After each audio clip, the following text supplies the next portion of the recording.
In grote delen van Nederland is het elektriciteitsnet overbelast. Wanneer uitbreiding niet mogelijk is, bieden wij een oplossing.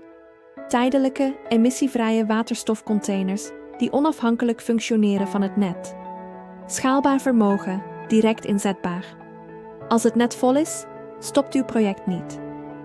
In samenwerking met Inocel bieden wij waterstofcontainers die direct inzetbaar zijn voor tijdelijke vermogensvraag. Onze oplossingen zijn schaalbaar en volledig emissievrij. Ontdek de toekomst van energie met onze innovatieve waterstoftechnologie. Chrysadvies Hydrogen. Vermogen zonder beperking. Neem contact op en ontdek wat waterstof voor uw project kan betekenen.